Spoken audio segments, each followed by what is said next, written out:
Alright guys, let's talk money here for a minute. I get a lot of questions about how much can you make as a car hauler, and there is such a wide range of income to the same size truck. It basically comes down to the driver. I've seen trucks that are rated as a 7-car trailer and truck combination do $15,000 in a month because the driver is just not managing their truck well at all. They're constantly turning down loads, constantly refusing better paying vehicles, constantly refusing loads based on locations where they're delivering to, just turning down loads. And there's no really good legitimate reason that I've ever been able to see for doing that. I've seen the same size truck gross as high as $47,222 in a month, solo driving, because that driver was not picky about where they would go, and they were willing to take whatever the dispatcher could find for them in order to see what could be done in a month. Normally that driver was really picky about what he was willing to haul, but not where he was willing to go. So he was in the low to mid 30s on a normal basis, but his dollar per mile figure was always kind of low because of how picky he was. A lot of times he'd run with just a partial load because he didn't want to haul an in-op, or he didn't want to haul a larger unit. But to answer the question, what can you make as a car hauler with a 7-car trailer? You will consistently be in the low to mid $30,000 range per month, as long as you're not picky about where you go and you're not picky about what you haul, as long as it's legal. So I'm going to try to turn this camera around where you can see this trip report. Now, if you'll notice, this is my trip report, the one I just completed. Actually, this is 2 trip reports ago. Started in Tennessee, ended up in the state of Washington. These are the vehicles that I handled right here on this trip. These are the IFTA miles per state. I'm still doing it kind of old school, keeping up with my mileage as I cross the state line. Down here is the gross revenue for the entire trip. As you can see, I grossed $11,750, starting in Tennessee, ending up in the state of Washington. I averaged $2.73 per mile for all miles driven. That's all the zigzagging that I did in Tennessee to pick up the load. That's all the zigzagging I did out in Washington, Oregon for deliveries. I also had some that dropped in Colorado and replacement vehicles in Colorado, and then when I got out to Idaho, I dropped 2 and picked up 1 larger one. You can see I had total expenses of $5,018.97. Now I had some breakdowns, a number of blowouts, and it was just kind of an expensive trip. So from the 5th to the 13th, which took quite a while for that trip to complete, just due to the breakdowns and delays that we ran into. But I still had a remaining balance of $6,731 after fuel and breakdowns and all other trip-related expenses.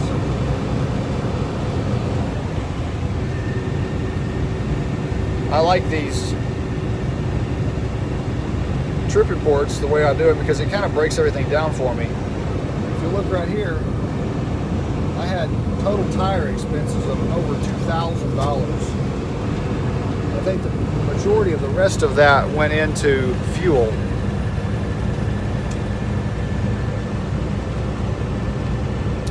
I have a lot of guys calling me about wanting to run pickup trucks and wedge trailers. And I started with wedge trailers, so I'm not knocking wedge trailers. They have their place. But if you're getting into this business to make money, then in my opinion, for what that's worth, a wedge trailer is not the way to go. You're still allowed 11 hours driving time in a day, 14 total hours of work time per federal rules, hours of service or HOS guidelines, which means you're going to be able to drive the same number of miles in a day with a 3-4 car wedge trailer that I can drive a day with my 6-7, in this case Kaufman, double deck car hauling trailer. Now, if you'll look at one of the previous videos, you'll see that my Kaufman trailer is highly modified. It went from a 2-axle trailer to a 3-axle trailer.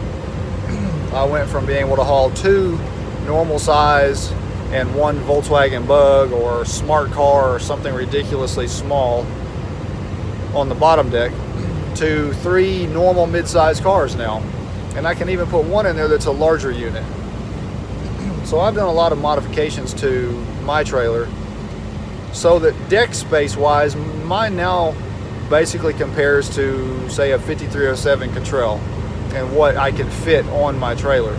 Except that the 5307 Cottrell has that number 1 deck space on the top deck, that the deck is independent from the rest of the deck and it can lift, slide forwards and backwards, tilt, and you can really stack 4 units on top and keep your overall length down for the northwestern states that are picky about length.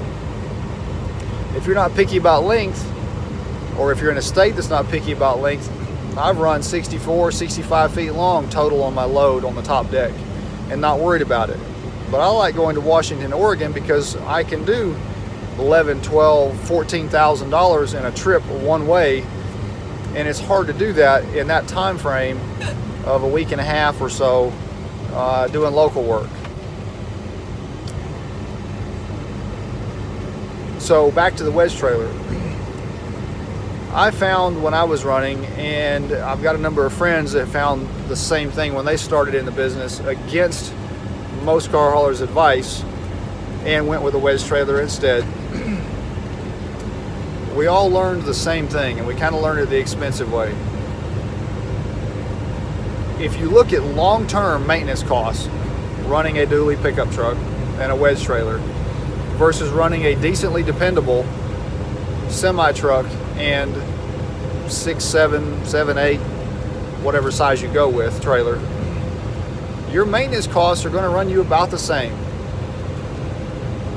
Now, that includes replacement cost every couple years on a dually when you don't have to do that on a semi-truck, because most people find that at about 250,000 miles, take or give a little, they're starting to have some pretty major problems with their dually trucks, and it's time to trade them in because you're running maximum weight all the time on those trucks for what they're rated to haul. And if you're really going to be conscientious about following the law, a 3500 regular duty truck is only rated to haul somewhere around 30,000 pounds, and that's truck, trailer, and your payload, which means your vehicles that you're hauling. If you go with the heavy duty version of the 3500 series truck, you're going to be rated somewhere around 32,000 pounds total weight when you cross the scales fully loaded. Problem with that is that means you're going to have a hard time getting a decent size load that pays well. Now, it is true that you can buy an apportioned license plate for 40,000 pounds. You could put an 80,000 pound apportioned license plate on a dually truck if you wanted to, but it's not going to be legal when you cross the scales. Now, most guys know that it's pretty rare that a scale master or a trooper pulling you over on the side of the road is going to look at the B-post on your truck or the back of your door, wherever the sticker is that says what your GVWR is for that truck, and compare that to a scale weight. So even though your truck may say you're allowed 32,000 pounds, but you're actually running closer to 33, 34,000, which is where you'll be with a decent paying load most of the time, they're not going to check that. They're just going to make sure that your cab card or your registration for that truck allows you the type of weight that you're scaling out at. So you'll get away with it most of the time. But here's where you get caught. Occasionally you have that really anal DOT officer that will check your scale weight against your GVWR or manufacturer's weight rating on that truck, and he can ticket you for that, even though your cab card allows you more than that. That's just a ticketable offense, not that big a deal. You've got to offload a vehicle, call a rollback to take that vehicle away from the scale, unless they'll let you offload one vehicle, drive down the roadways, drop a vehicle, come back and get that one. And as long as they don't send an officer to check up on you to make sure that you're actually getting out of their state at a legal weight, you'll get out of there. When you really get in a tight spot, though, is if you're involved in a wreck and it's a rear end type collision and the officer does his job and he checks your weights properly and you're overweight on what the manufacturer allows you to transport, even though you're not overweight on your tag allowable weight, now you're looking at jailable offenses, time served type sentences, and huge fines, and you don't want to go there. So that's just some of the risks that you'll run. But back to the financial side.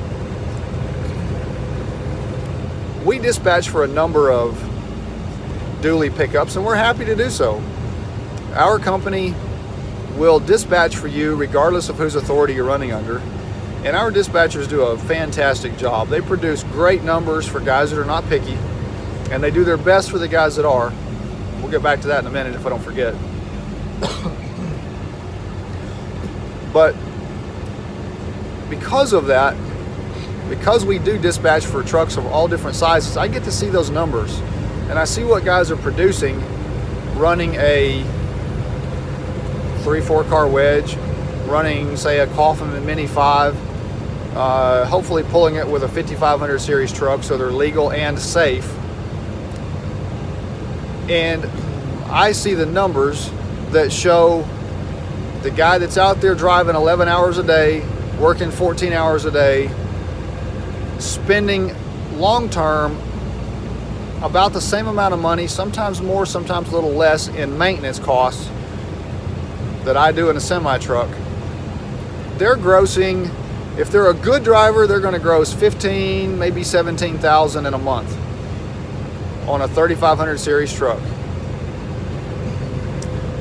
Or really doesn't matter what size truck you're pulling it with. I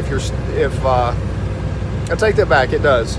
If you're pulling a 3-4 car wedge and you're pulling it with, say, a 5500 or even one of those like an FL90 Freightliner, a light duty Freightliner with a sleeper so that you can sleep comfortably. I've seen guys hit 20 grand when they don't have a weight limitation. You still have to worry about your axle weights, burning out your wheel bearings, things like that. But I've seen wedge trailers, 3-4 car wedge trailers, produce around $20,000 in a month, maybe even a little bit over, but not with a 3500 series truck.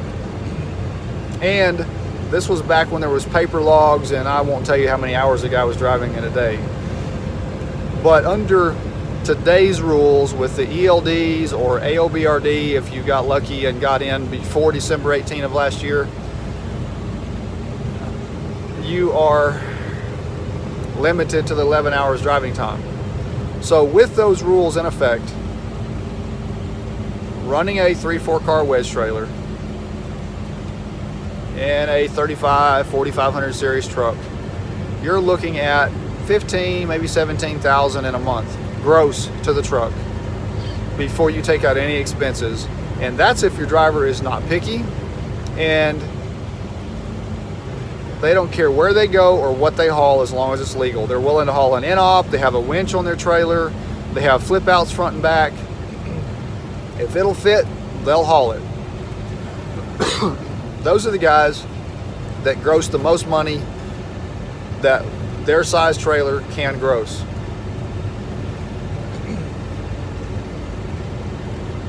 Whereas a guy that's driving a 6'7" trailer, and they'll go anywhere. So they take the same driver out of the wedge trailer and put him in a truck that's a 6'7" car trailer. So you know you're comparing apples to apples. That same driver that was producing 15 to 17 is going to produce 34 to 38,000 in a month with the same dispatcher, running the same routes, hauling the same type of loads. So you do the math. I mean, it's up to you what you want to make in a month. It is true that you're going to spend more in fuel by rough estimate $2,000 to $5,000 more in a month, but you're also grossing $15,000 a month more. Insurance costs are going to be in the same ballpark. I've had guys lease on under me that pay more for a dually than I pay for a semi truck.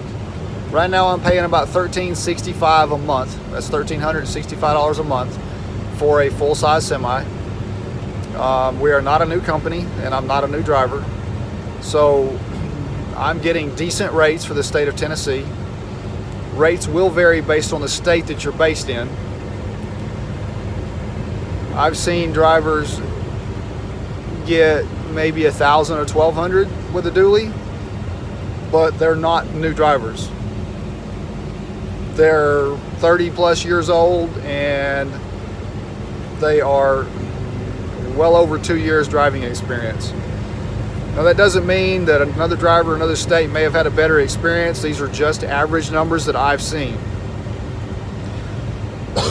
So you do the math on all that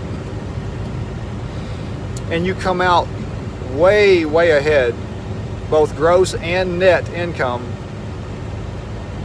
driving a semi truck. I've seen it over and over again with the guys that we dispatch for running under their own authority and the guys that run under our authority, regardless of the size truck that you're running. It almost doubles the income to go from a 3-4 car trailer to a 6-7 car trailer. Take just an average driver that doesn't really push hard, and you'll still be 28 to 32,000 in a month in a semi truck, but that same average driver produces 12 to 14,000 a month in a 3-4 car trailer. So I guess the bottom line comes down to how much do you want to make in a month? Now there's one more point that I wanted to address. There's a misconception out there that says, I don't have a lot of money to spend to get into the business, so I have to start with a dually and work my way up. That's not 100% true. The semi truck that I'm driving right now, this 03 Mac Vision CX612, and the Kaufman trailer that I'm pulling, I bought them as a pair. They were already together. Now they did have 800,000 miles on it.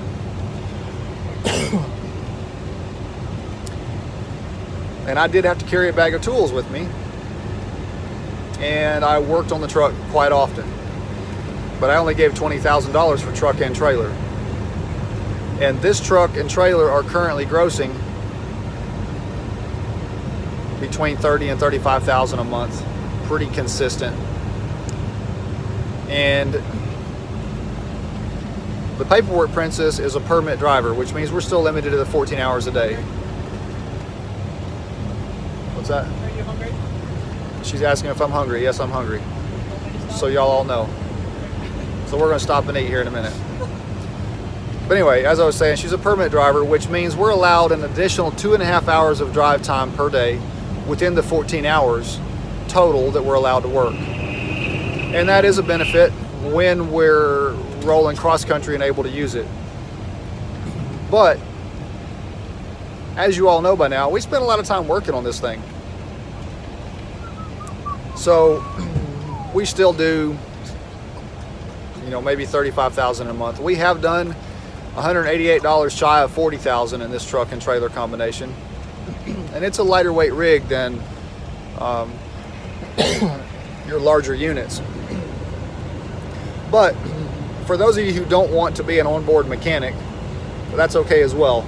For $60,000 to $80,000, you can buy a decent used truck and trailer combination, and you're going to pay that to go out and buy a dually and a wedge if you buy a really late model dually and a wedge trailer. So now that's a late model low mileage dually. You can buy a late model high mileage dually, and they just don't hold the resale value like a semi truck does. Most of these semi trucks will do well over 1 million miles before you have to start doing serious work to them. But anyway, I'm a firm believer in doing this job with a semi truck, because if you're going to work 14 hours a day, you might as well be 30 grand plus per month on your income. It just doesn't make sense to me, any way I've ever looked at it financially, to drive a wedge trailer. So that's my 2 cents worth, for what it's worth.